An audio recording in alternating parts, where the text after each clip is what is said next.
бірінші тұғыры тәуелсіздікпенен Астана. СССР-дің құрамынан Қазақстан шығып, бөлініп 1991 жылы 16 желтоқсанда өзінің тәуелсіздігін жариялады.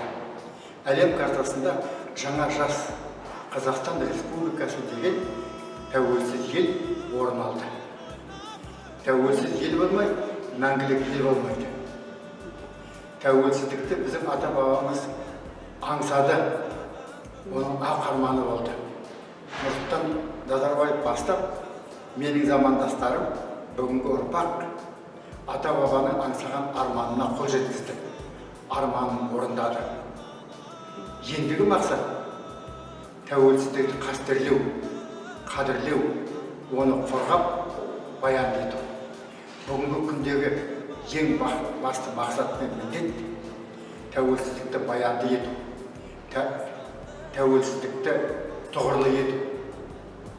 Ол үшін қазақ халқы ауызбіршілігі бір, бірлігі қоғамдағы татулықты қамтамасыз ету қажет, қарқынды еңбек ету қажет.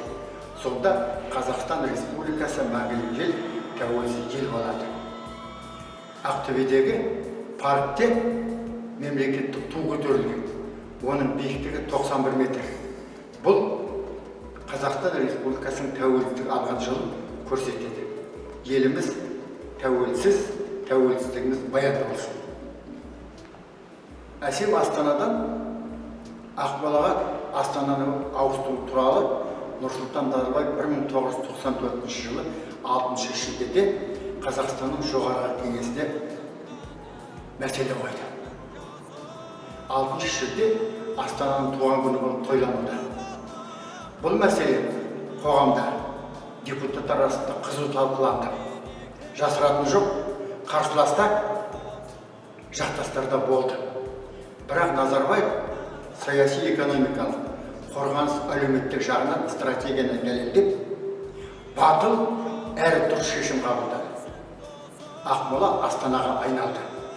Оны кестеменен, қатаң тәртіппенен жүйелі түрде жүзеге асырылды. 1997 жылы қазанда ұлы көш басталды. Президенттің, үкіметтің, мемлекеттік мекемелердің, министрліктердің аппараты көшірілді. Мемлекеттік рәміздер Астанаға әкелінді. Астанада бәйтерек салынды. Ол 97 метр биіктікте. Бұл цифр Астананың жылы деп есептеледі, соны көрсетеді. Тәуелсіздік бұл саяси экономикалық, қорғаныстан тарихи шешім. Осында Назарбаев дұрыс дәлелдеп шығарды. Қазір Астана әсем қала. ОБС-нің саммиті, Евроазиялық форумдар, дінбасылардың әлемдік кеңесі, фестивальдар, халықаралық спорт жарыстары мен конкурстар өткізілетін үлкен ортаға айналды. Экспо 17 Астананы, Қазақстанды, қазақты, Назарбаевты бүкіл әлемге жария етті. Алматы тәуелсіздіктің алтын бесігі. Астана тәуелсіздіктің жемісі мен көрінісі. Астана біздің мақтанышымыз.